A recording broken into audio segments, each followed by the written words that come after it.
When I am starting to learn the Arduino microcontroller, I started searching on how I am able to use it immediately because I believe that the best way of learning something is the experience of using it. In this tutorial, we will learn the basics of Arduino GPIO or the General Purpose Input-Output, or in the simplest term, microcontroller pins, which is this one. The pins you can see where you can connect your input or output devices. We will use an LED or light emitting diode. It is basically a diode that emits light when forward bias voltage is applied. A servo motor. A servo motor is commonly used in robotics because you can easily control the angle of rotation by applying a pulse width modulated signal in a single pin or wire, which is the orange wire, while the other two wires are for the positive supply voltage and ground. LED and servo motors are example of output devices. A joystick. To demonstrate an input device, this is a dual joystick which I salvaged from a defective game controller. A joystick is basically consists of two potentiometers which are arranged in a horizontal like this and vertical position, and also a tactile switch which you can push like this.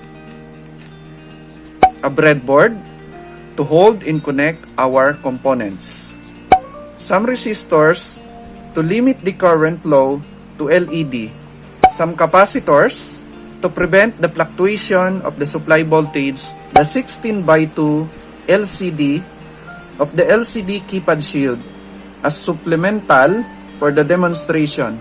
By the way, LCD or liquid crystal display is also an example of output device, but we will not discuss it here because LCD deserves a separate tutorial. Some jumper wires to connect our test circuits. Lastly, an Arduino Uno. If you decided to assemble our demo circuit, you may refer to the circuit diagram found in my blog post. Links will be provided in the description. So let's get started.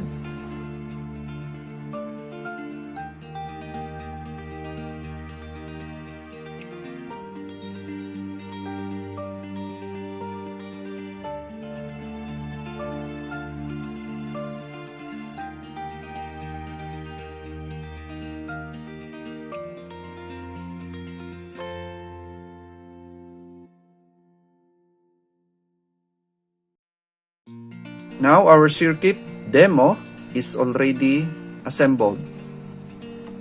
These rightmost wires are connected to the power.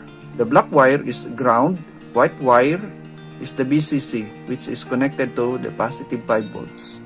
The gray wire and the orange wire is connected to the digital pin because these are for the tactile switch of the joystick, while the 4 wires, which is the violet, blue, green, and yellow, are for the potentiometers of the joystick.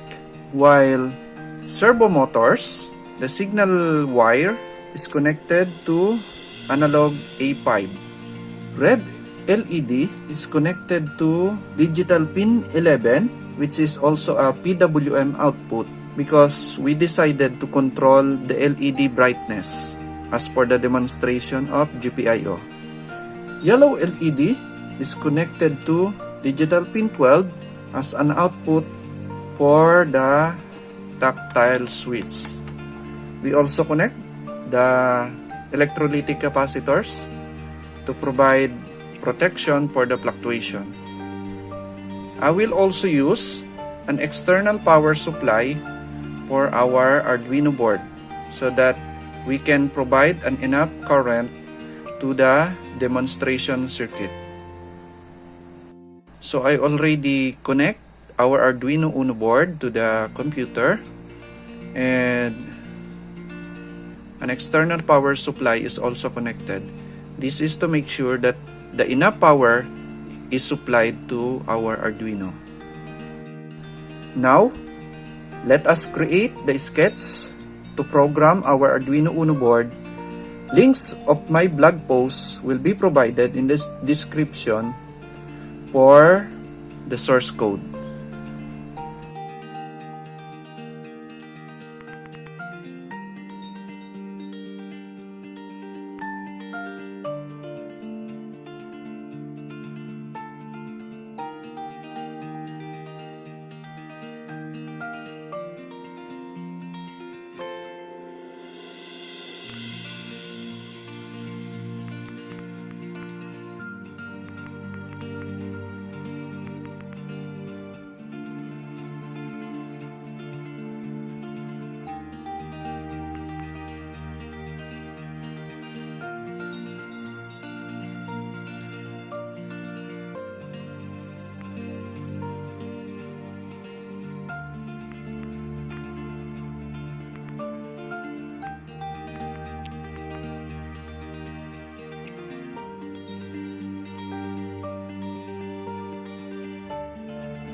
Let us save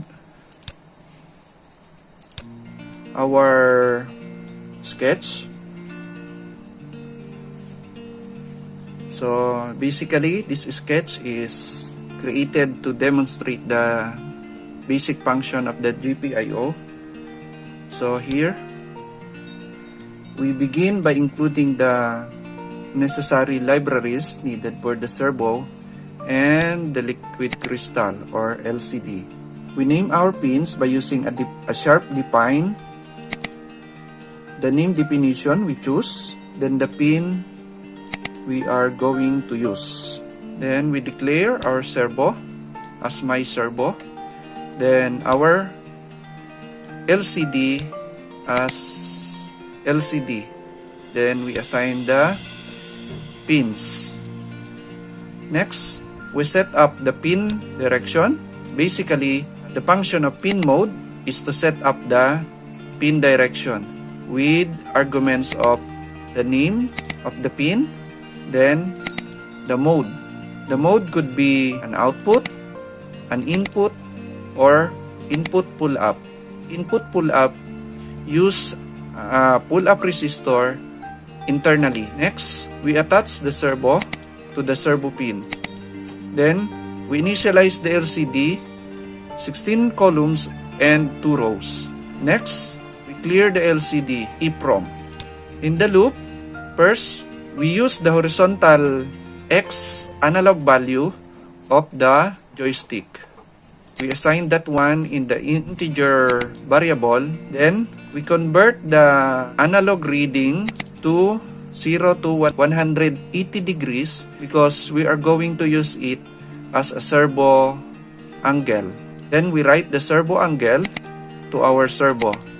Here, we are just displaying the servo angle. Next, we will use the vertical analog value or the Y for the right joystick. We begin by reading the analog value of the joystick vertical value.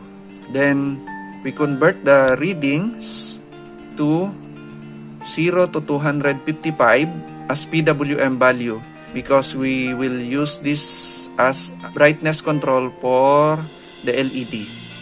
Next, we print the LED PWM. And lastly, we use the digital write by reading the digital read of the tactile switch of the joystick.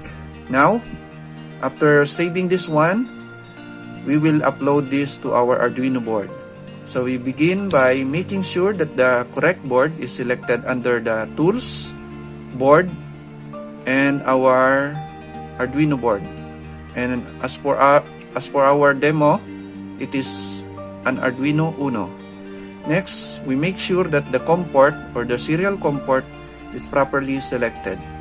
So as for our demo, it is COM7. After that, we hit the upload button, which is this one. So now the sketch is compiling, now uploading, and next done upload.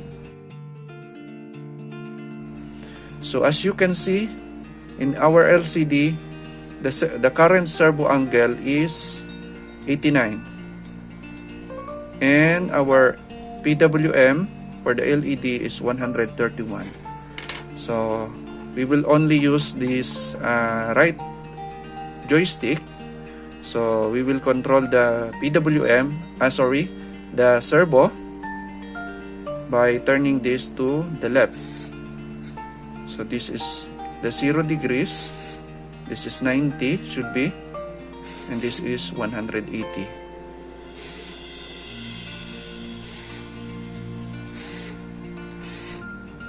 Next, we will demonstrate the brightness of the LED. It should be the red LED. So turning this going down should brighten, going up dimness. So we are dimming. Yeah, right. And also you can observe the PWM. So going up 0, going down it's 255. So with PWM we can control the voltage supplied to our LED. Next, we will control the value of the yellow LED. I don't know why this one is always on.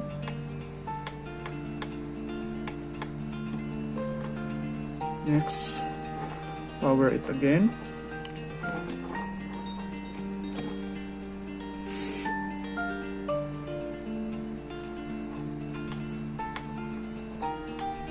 And as you can see, the LED is now turning up when we press the tactile switch of the joystick.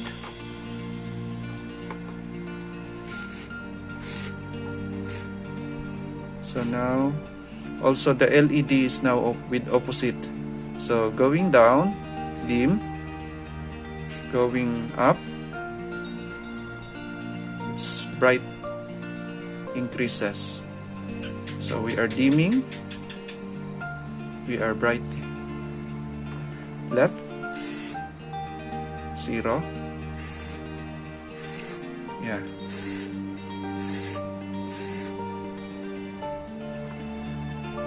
That's all for now. I hope you like this video. Please leave your comments and suggestions in the comment box. Don't forget to subscribe. Thank you and have a good day. Bye.